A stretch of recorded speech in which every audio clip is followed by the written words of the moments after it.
This is John Clay, sports columnist for the Lexington Herald Leader. I'm here with my fellow sports columnist, Mark Story, and it's Championship Monday here in Dallas as number 8 seed Kentucky takes on number 7 seed Connecticut in an unlikely NCAA tournament final.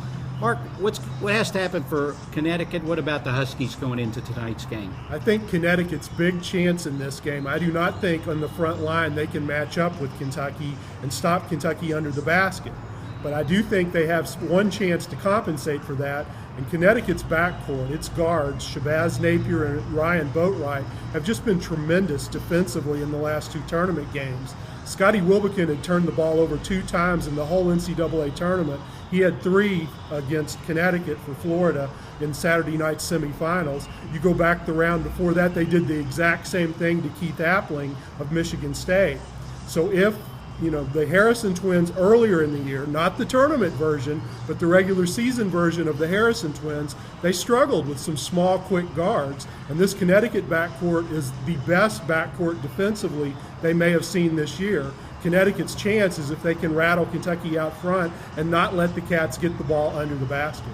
Yeah, I agree. And I think, Shabazz Napier's gotten a lot of attention. He's had a great tournament. But I think another big factor for Connecticut's been DeAndre Daniels underneath. He's played much better in the tournament, really, than he played in the regular season. He's averaging, I think, 5 more points per game in the tournament. He scored 20 or more points in 2 out of their last 3 games. I think he's a big X factor in the game tonight, how he plays. What about Kentucky? What do you see from Kentucky tonight? Well, I'm going to be very, very surprised if Julius Randle doesn't have a huge game tonight. By his standards, I didn't think he played that well Saturday against Wisconsin. By his standards, I think maybe being back in his hometown, or at least in his home area of North Texas, maybe rattled, maybe he wasn't 100%, or maybe it got to him a little bit. I think he'll play big. You go back and look at why Louisville was able to beat UConn 3 times. Montrezl Harrell just gave them fits, had 3 double-doubles. I think Julius Randle is better than Montrezl Harrell, and unless UConn's guards can completely take Kentucky out of their offense, I think Randle's going to have a big night. I think another thing in Kentucky's favor is they've played so many close games. I mean, just one after another. You can see their confidence growing, the way they've been able to execute down the stretch. Everybody talks about Aaron Harrison's big shots, and obviously that's been a huge factor. But the way they've been able to execute down the stretch has been pretty impressive, especially from a young team. Okay, now prediction time.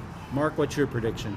Well, I've been thinking a lot about this team of destiny thing, and you could actually make the same case for UConn just as compellingly, but I just think Kentucky is better at all positions in terms of better overall talent, and that's usually the way to predict. So I think the Cats are going to bring home number 9.